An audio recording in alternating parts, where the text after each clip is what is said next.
할렐루야. 찬양대회를 통하여 오늘 파더스데이를 맞이해서 어버이의 큰 사랑을 기억하며 또 그 사랑을 허락해 주신 하나님의 사랑도 함께 생각하며 영광 돌리는 귀한 찬양으로 드릴 수 있도록 이끌어 주시니 감사합니다.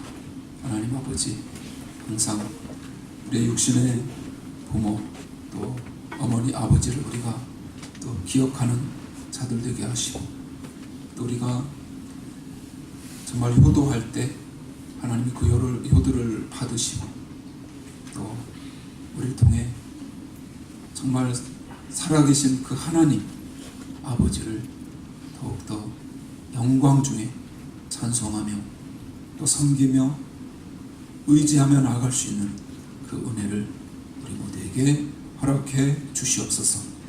이 시간 예배하신 말씀을 통해 하나님의 복음을 또 바르게 깨달아 하는 시간 되게 하시며, 주의 말씀을 통해 주님께 더 가까이 나아가는 귀한 은혜의 시간이 되도록 성령 하나님께서 함께 주시기를 간절히 원하옵고 예수님의 이름으로 기도드리옵나이다. 아멘. 지난주 암송 말씀 잘 암송하셨나요? 조금 길었는데 말씀이 그렇게 어렵진 않은 말씀이죠. 우리 지난주 암송 말씀 로마서 8장 26절 같이 한번 해보시겠습니다. 이와 같이 성령도 우리의 연약함을 도우시나니 우리가 마땅히 빌 바를 알지 못하나 오직 성령이 말할 수 없는 탄식으로 우리를 위하여 친히 간구하시느니라.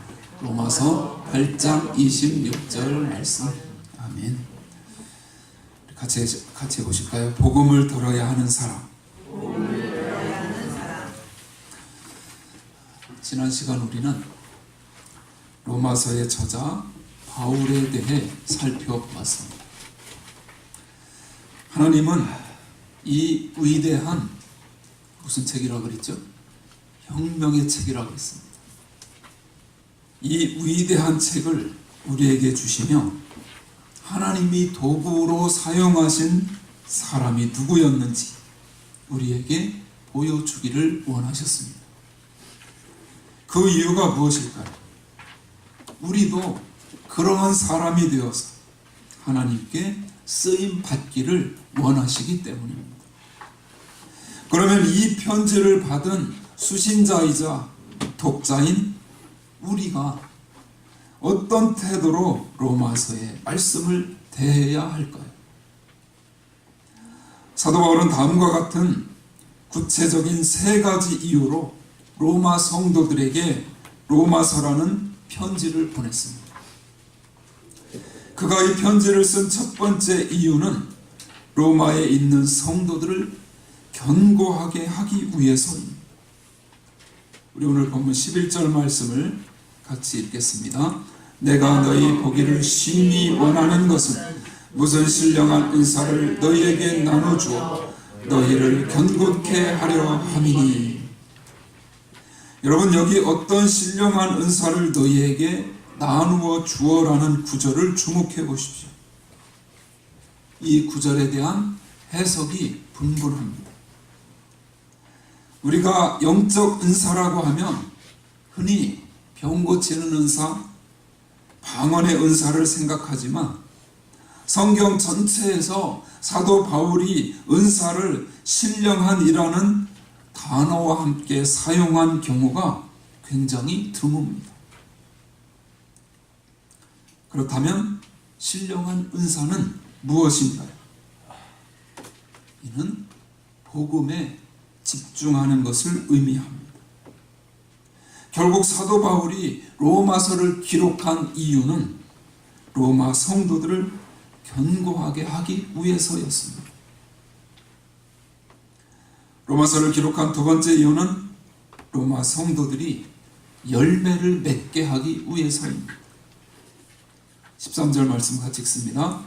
형제들아, 내가 여러 번 너희에게 가고자 한 것을 너희가 모르기를 원치 아니하노니 이는 너희 중에서도 다른 이방인 중에서와 같이 열매를 맺게 하려 함이로되 지금까지 길이 막혔도다.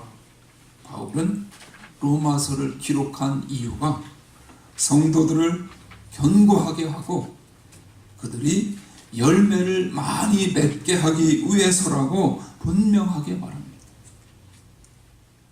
그렇다면 우리는 로마서를 어떻게 읽어야 할까요?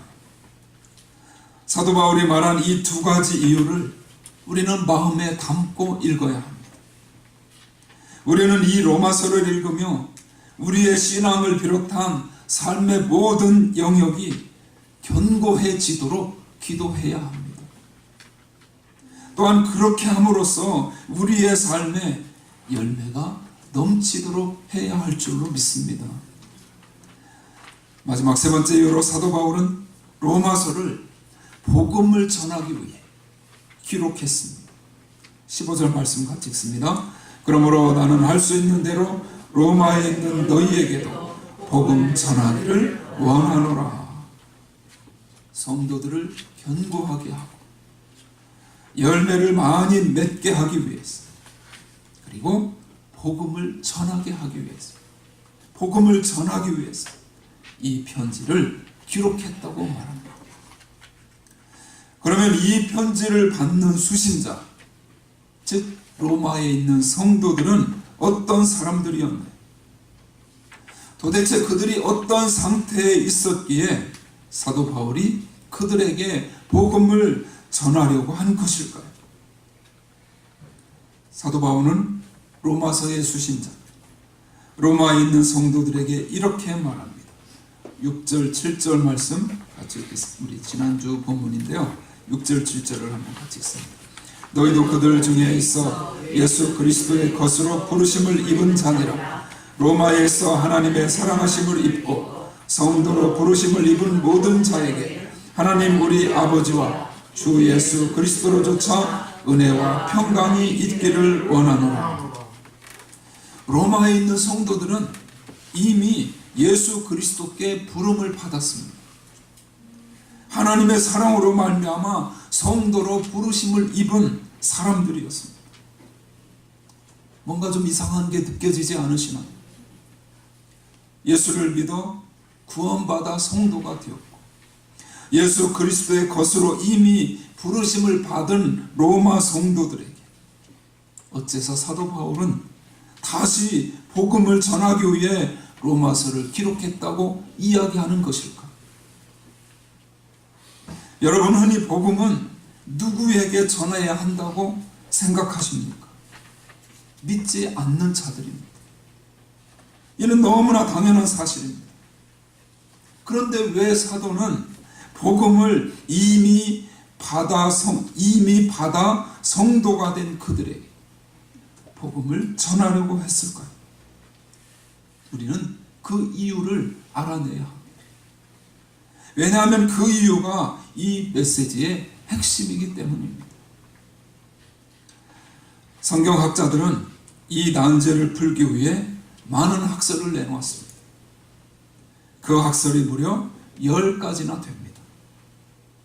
다가올 박해의 로마 성도들을 준비시키기 위해 바울이 다시 한번 복음을 전하려 했다고 하는 학설도 있고, 박해가 올 때 흔들리지 않는 그 믿음을 갖게 하기 위해 기록했다는 학설도 있습니다.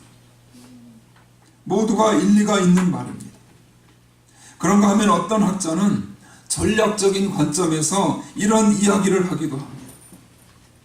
이제 사도 바울이 서버나 지금의 스페인에 복음을 전하는 데 있어 로마 교회를 복음의 전초 기지로 삼으려고 했다는 것입니다.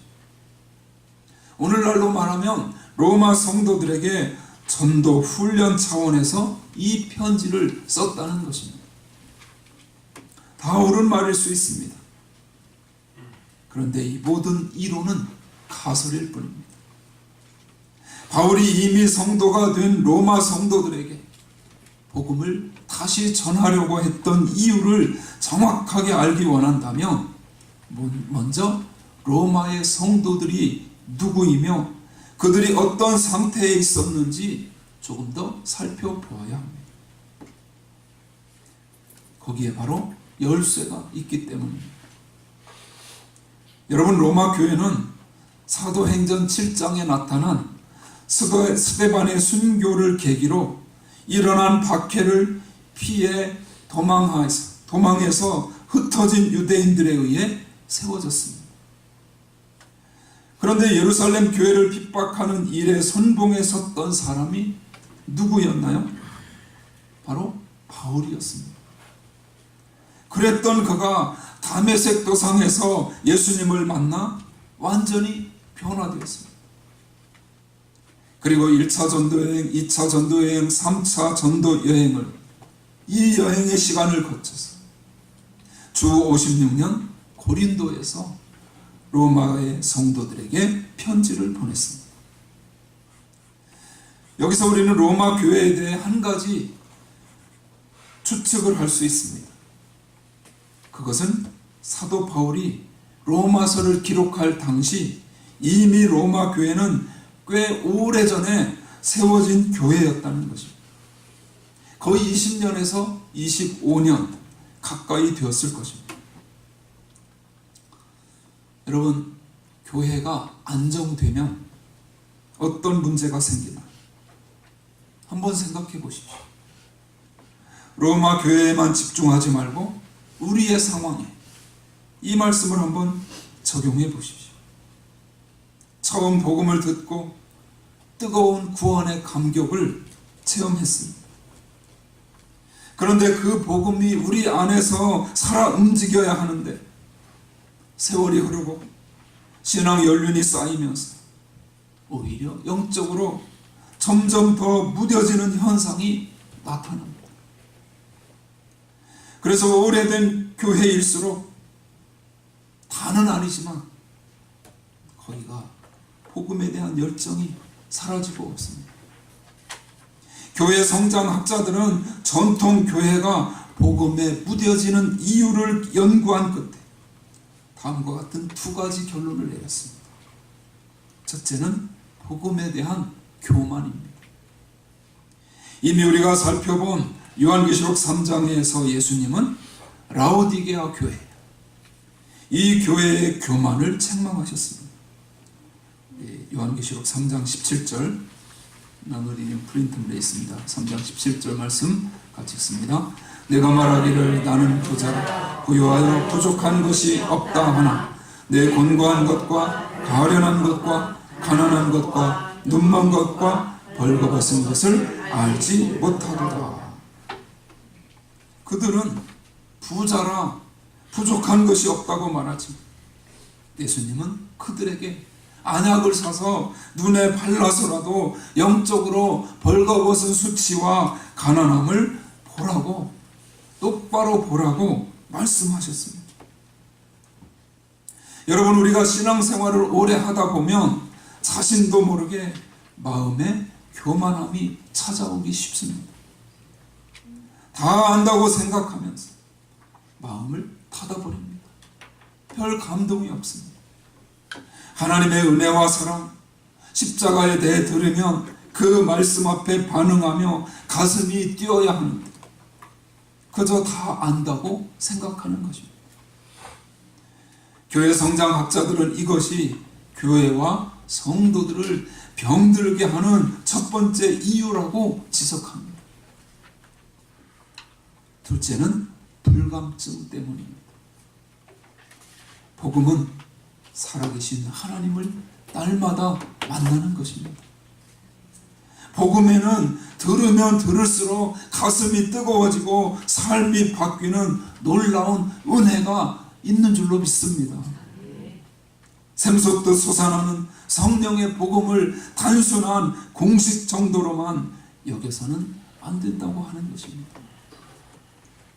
한 번도 복음 앞에서, 말씀 앞에서 거꾸러진 적이 없는 사람들이 있습니다.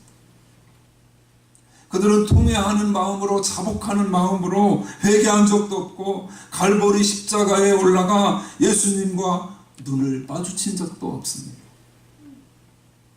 고난의 의미가 무엇인지도 모르고 살아계신 성령님의 역사를 맛본 적도 없습니다.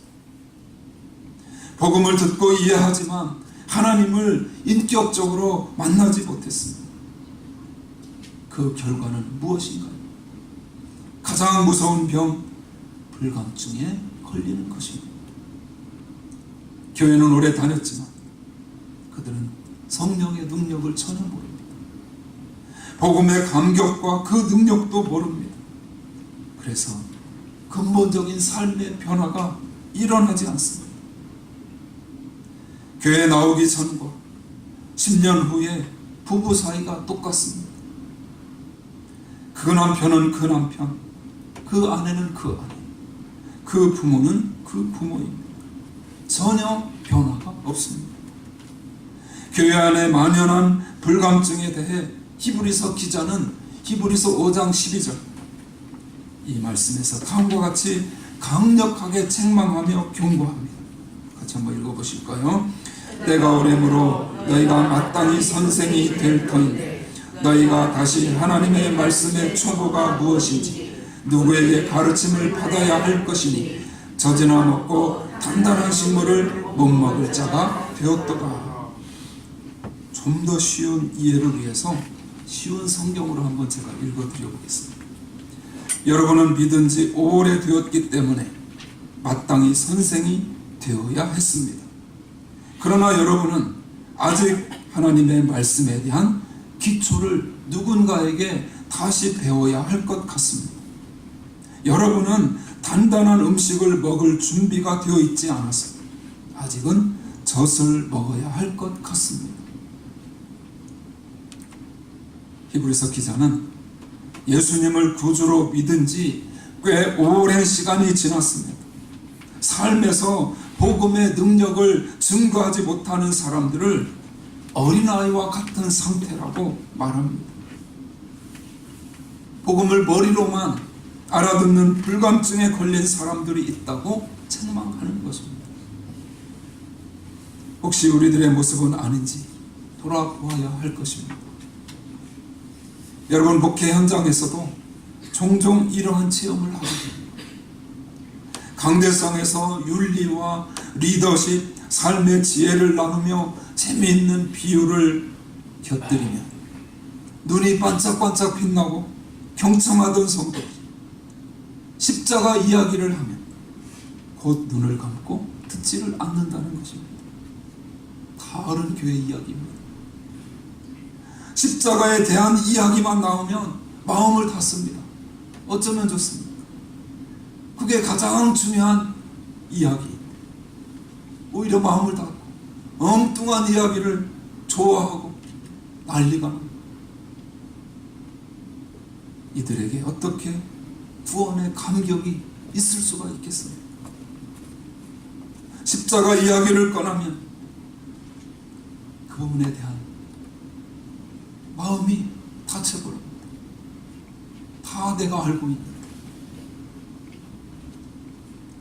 그러나 더 놀라운 것은 구원받은 성도 가운데도 십자가에 관한 이야기를 별로 좋아하지 않는 성도가 많다는 것입니다.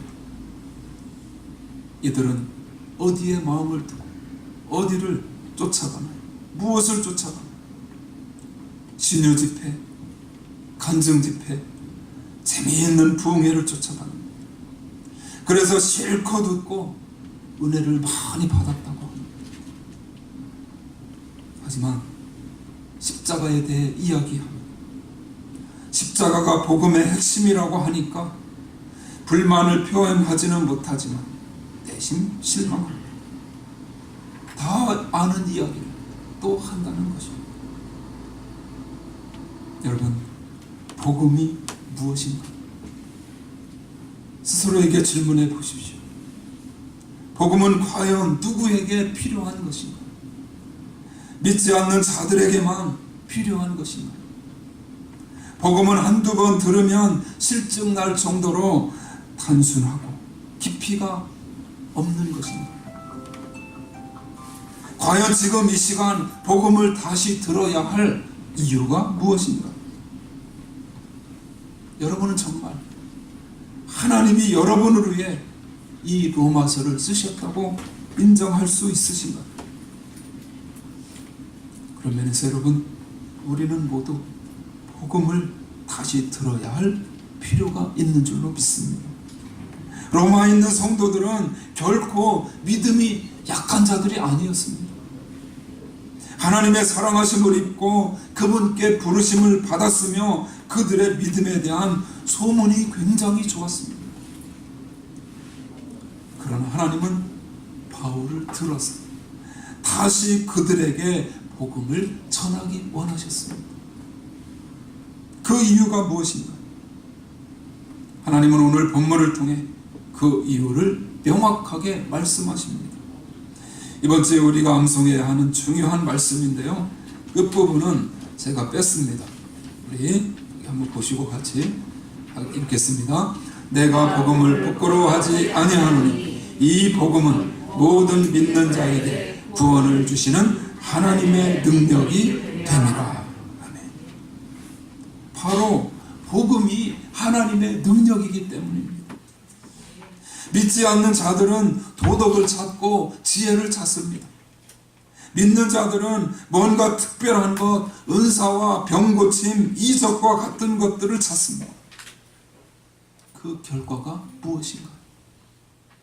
교회에서 십자가 복음이 자꾸만 사라지고 있습니다. 그러나 바울은 고린도전서 1장 22절로 24절에서 이렇게 고백합니다. 우리의 같은 고백으로 우리가 생각하면서 같이 읽겠습니다. 유대인은 표적을 구하고 헬라인은 지혜를 찾으나 우리는 십자가에 못 박힌 그리스도를 전하니 유대인에게는 거리끼는 것이요 이방인에게는 미련한 것이로되 오직 부르심을 입은 자들에게는 유대인이나 헬라인이나 그리스도는 하나님의 능력이요 하나님의 지혜니라. 아멘. 이것이 하나님께서 바울을 통해 그들에게 복음을 다시 전하려고 하신 이유였습니다. 여러분, 우리가 어떻게 하면 견고하고 풍성한 삶을 누릴 수 있을까요? 하나님은 그 비결이 하나라고 말씀하십니다. 바로 십자가 복음 안에 거하는 것이라고 말씀하십니다. 같이 한번 해보실까요? 십자가 복음 안에 거하는 것. 복음을 묵상하고 깊이 이해하고 전하는 것입니다.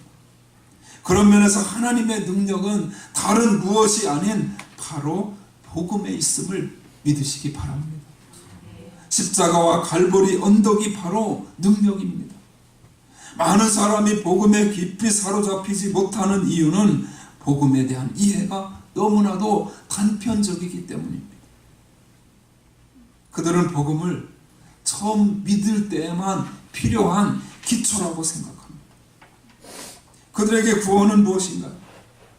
죽어서 천국에 가는 것입니다.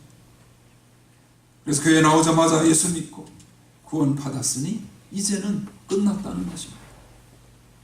그래서 그들은 구원을 저 천국에서 얻는다고 생각합니다. 그런데 여러분, 이러한 믿음에는 치명적인 문제점이 있습니다. 바로 현재가 없고 지금이 없다는 것입니다. 주일에 예배드리러 와서 잠시 하나님을 만나는 것처럼 하다가 주중에는 그분을 잊어버립니다. 그리고 그저 왔다 갔다 하는 그런 신앙생활을 합니다. 마음의 성령의 능력과 구원의 감격도 없습니다. 아예 관심도 가지 않습니다. 그래서 전도도 하지 않고 삶의 변화도 없습니다. 그러나 성경이 말하는 구원은 천국에 들어가는 것만을 의미하지 않습니다. 1장 16절 말씀, 내가 복음을 부끄러워하지 아니하노니 이 복음은 모든 믿는 자에게 구원을 주시는 하나님의 능력이 됨이라. 여기에서 구원은 죽어서 천국에 가는 구원만을 의미하는 것이 결코 아닙니다. 죽어서 얻는 구원은 물론이고 이 땅에서의 구원까지도 총체적으로 다 포함합니다. 다시 말해 구원은 죽을 수밖에 없는 죄에서 우리를 구원하여 저 천국으로 인도하신 것뿐만 아니라 예수 믿은 후에 이 땅에서도 천국에서의 삶을 경험하게 하시는 하나님의 능력임을 믿으시기 바랍니다. 살아계신 하나님의 생명을 이 땅에서 우리가 체험하며 살아가는 것입니다. 이것이 성경이 말하는 구원입니다. 그래서 사도 바울은 계속해서 오늘 본문 17절에서 이렇게 이야기합니다. 같이 읽습니다. 복음에는 하나님의 의가 나타나서 믿음으로 믿음에 이르게 하느니 기록된 바 오직 믿음으로 말미암아 살리라 함과 같으니라. 아멘. 여러분, 그런 면에서 구원과 마찬가지로 믿음이라는 단어도 어렵습니다. 구원에는 예수 믿을 때 받는 신분적인 구원과 저 천국에서 죄와 상관없게 되는 궁극적인 구원도 있지만 그 사이에 이 땅에서 이루어야 할 성화적인 구원도 있다는 것을 우리는 기억해야 합니다. 믿음도 마찬가지입니다. 우리는 무엇으로 구원을 얻을 수 있나요? 우리는 예수님을 믿음으로 구원을 얻습니다. 그렇다면 우리는 무엇으로 살아가야 하나요? 역시 믿음으로 살아가야 합니다. 성경은 오직 의인은 믿음으로 산다고 말씀하고 있기 때문입니다. 여러분, 믿음은 구원 받으려고 딱 한 번만 선택하는 것이 아닙니다. 그때만 필요한 것이 아닙니다. 오직 의인은 믿음으로 삽니다. 이 믿음의 의미를 우리는 이해해야 합니다. 이것이 바로 우리가 복음을 다시 들어야 하는 이유입니다. 복음은 오직 믿음으로만 받을 수 있습니다. 이것이 우리가 복음에 집중해야 하는 이유입니다. 오늘날 믿지 않는 사람들은 물론이요, 믿는 우리에게 필요한 것이 바로 복음입니다. 복음에는 하나님의 의가 나타난다고 분명히 말씀하고 있습니다. 바로 갈보리 십자가에서 이루신 의를 말합니다. 자기 자신의 힘으로 노력하다가 실패하는 그런 행위가 아닙니다. 잘 해보려고 노력하다가 할 수 없어서 위선적으로 사는 그런 삶도 아닙니다. 사람의 모든 노력을 동원한 처절한 방법이 아니라 하나님의 의가 갈보리 십자가에서 나타난 것입니다. 그 십자가로 말미암아 우리는 구원을 얻었습니다. 그 십자가를 믿음으로 구원받고 난 이후에도 믿음으로 하나님의 사랑과 은혜, 보혈로 주어진 복음을 통해 하나님의 생명과 교제를 나누는 것입니다.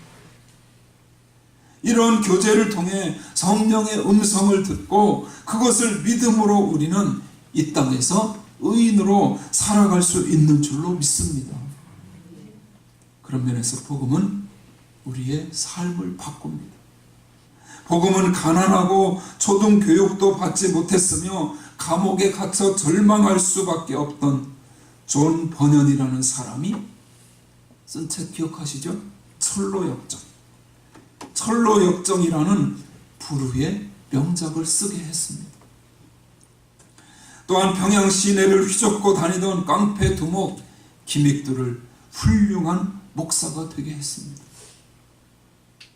평생 신앙생활했지만 파선하는 배후에서 죽음의 두려움조차 이기지 못했던 연약한 요한 웨슬리를 마침내 한 교단의 창설자가 되게 했습니다.